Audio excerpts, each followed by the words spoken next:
தெய்வத்தின் குரல் இரண்டாம் பாகம் மீமாம்சை கர்ம மார்க்கம் சங்கரர் தரும் பதில்.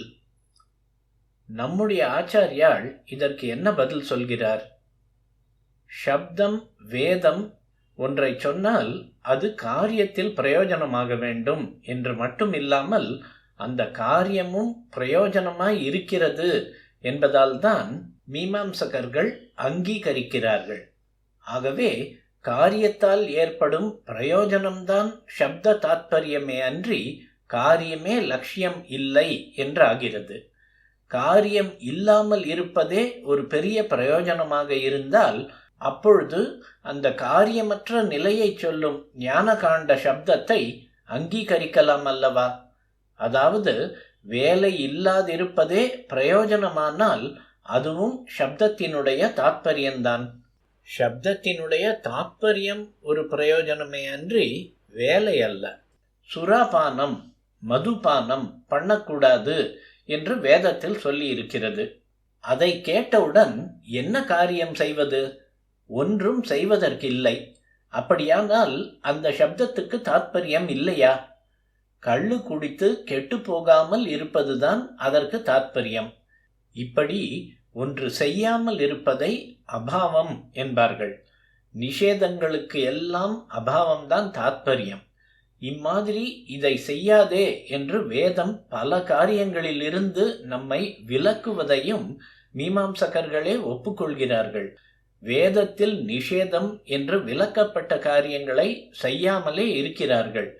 இப்படி சில காரியம் செய்யாமல் இருப்பது பிரயோஜனமாக இருக்க முடியுமானால் எந்த காரியமும் இல்லாமல் பிரம்மமாக இருப்பது பெரிய பிரயோஜனமாக இருக்க முடியும் என்பதை எப்படி ஆக்ஷேபிக்கலாம்? காரியம் ஒன்றுமே இல்லாத பரம பிரயோஜனமாக ஆத்ம சாட்சா்காரம் இருப்பதனால் வேதாந்த சப்தங்களும் மிகவும் உபயோகம் உள்ளவையே. அவற்றை அர்த்தவாதம் என்று தள்ளக்கூடாது.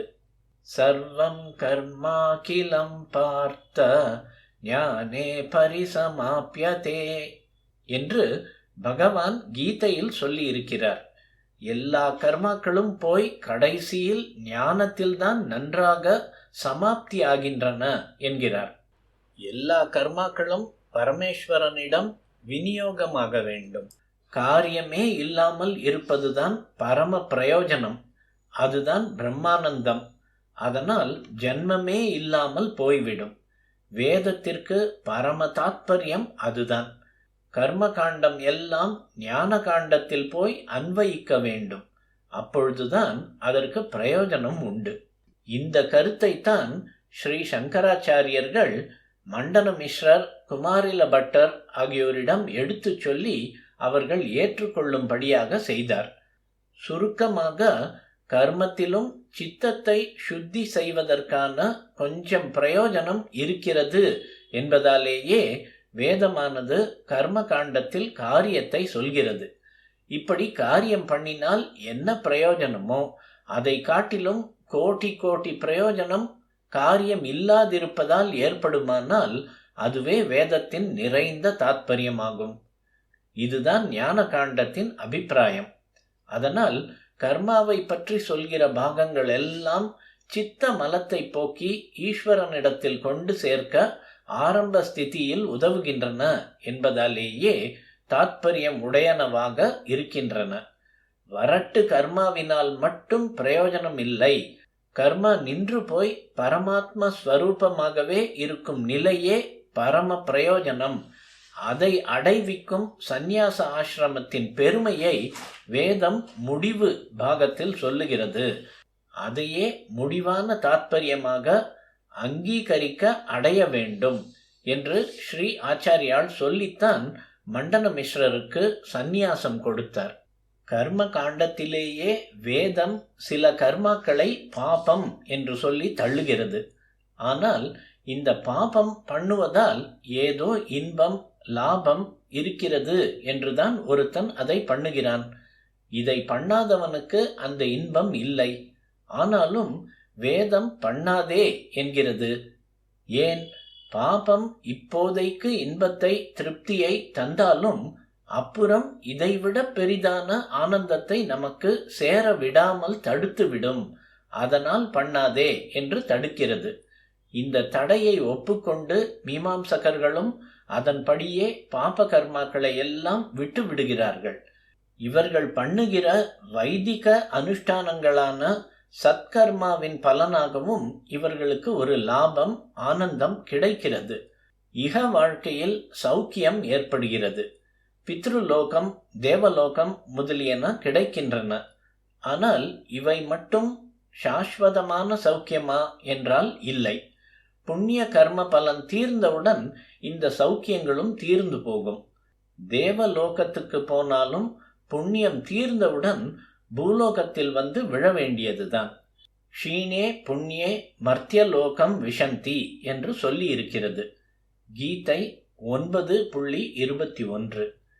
தீராத சௌக்கியம், மாறாத நிறைந்த ஆனந்தம் என்பது உண்டென்றால் அது பரமாத்ம தத்துவத்தில் அதோடு அதாகவே கரைந்து எந்த காரியமும் இல்லாமல் கிடக்கிற ஞானி ஒருவன் அனுபவிக்கிற நிலைதான். ரொம்பவும் அல்பமான, ரொம்பவும் குறுகிய காலத்துக்கு மட்டுமே ஆன இன்பத்தை தருகிற பாப கர்மாக்களை விட்டுவிட்டு அதை விட உயர்ந்ததான சத்கர்மாவுக்கு போக வேண்டும். அதாவது வைதிக கர்மானுஷ்டானங்களை குறைவே இல்லாமல் செய்ய வேண்டும். ஆனால் இதனாலும் நிறைந்த நிறைவான ஆனந்தத்தை சம்பாதித்து கொள்ள முடியவில்லை என்றால் என்ன பிரயோஜனம்? கர்மானுஷ்டான பலனும் சாஸ்வத சௌக்கியமாக இல்லையே. அதனால் இதை பண்ணாமலே இருந்து விடலாமா? நேரே அந்த சாஸ்வத சௌக்கியத்துக்கே போய்விடலாமா என்றால் அதுவும் நம்மால் முடியவில்லை. ஞானம் வருவது சுலபத்தில் சாத்தியமா? அதற்கு முதலில் சித்தம் சுத்தமாக வேண்டும். கர்மாதான் சித்தத்தை அலைபாயாமல் ஒரு ஒழுங்குபடுத்தி கட்டுகிறது. அதனால் கர்மானுஷ்டானம் பண்ண வேண்டும். அப்படி பண்ணும்போது அது தருகிற ஸ்வர்கலோகம் முதலான இன்பங்களை உத்தேசிக்காமல், அதாவது பலனில் பற்றின்றி நிஷ்காமியமாக பண்ணிவிட்டால் சித்தத்தில் உள்ள மலங்கள் நீங்குகின்றன.